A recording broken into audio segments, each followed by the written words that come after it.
Oh my goodness. Oh my goodness. It is how the French say, it is on.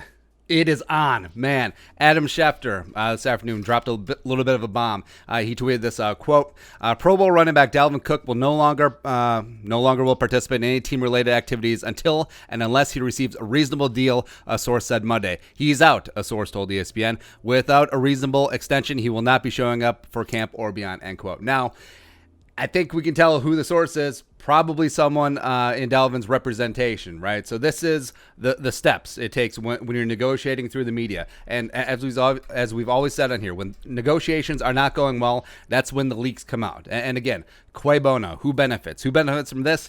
Dalvin. Yeah, Dalvin certainly does. Ain't the team leaking this? No. So Dalvin, so far, all they had is virtual OTAs, just sitting in front of iPad or Microsoft Surface. Sorry, sponsors.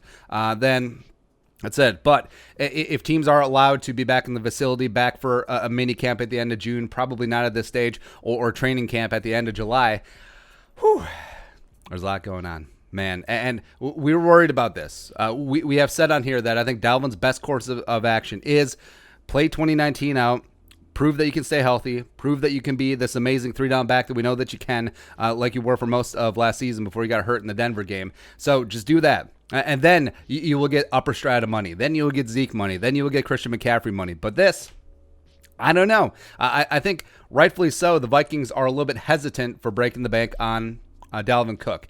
And do they want to pay him top three running back money? It's tough. It's tough. And I don't know how effective holdouts would be. You look at Melvin Gordon. He held out with the Chargers. Not so much. Austin Eckler came in and took his job, and he was a star. And then Eckler got paid. But it did work for Zeke Elliott in Dallas because they're like, we're really going to roll with Tony Pollard as our RB1? Probably not. I don't know if it'll work with Dalvin. I really don't. Even though they obviously could make it work with the cap. They got $7-8 million in space. They could prorate it out to 2021. Although the potential cap hit next year, it'd be a little rough. But I understand the Vikings' position. A little bit wary of giving Dalvin big money. Can he stay fully healthy? You know what he's capable of. You know what his potential is. But also, if he holds out training camp and preseason and perhaps the beginning of the season, Alexander Madison, it's his time to shine. You know, what about Mike Boone? What about Amir Abdullah? What about Tony Brooks-James? What about all of that? So I think the Vikings aren't being held as hostage as, say, the Dallas Cowboys were with Zeke, where Alexander Madison is a perfectly viable young option. He thrives in the zone scheme. He's a great receiver, just needs to improve on pass blocking, and he'll be good to go. But Dalvin is obviously this dynamic talent. As we said before, I want Dalvin to get paid, but also I don't think he should take below market. Like, what is reasonable? What is a reasonable deal? And this always happens in negotiations, because if you're vague, that means that you can always hold the high ground, right? Because if you're vague, and that means that some of your conditions don't have to be met, or it can be a sliding scale. They could offer 9, not good enough. That's not reasonable. They could offer 12. That's not reasonable. Oh, it's 16. I didn't say 16. I just said reasonable. Right. So I don't think Dalvin should accept anything less than $10 million a year, but also I don't think the Vikings should give him $16 million a year. Could they meet somewhere in the middle? 12, 13? It seems like a lot.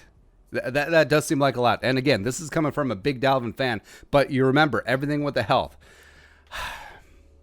Man, it's tough. Of course, they're starting to hit drama now, but we know that Spielman likes to take care of the guys that he drafts, guys that he brings into the organization, but I don't know about this one.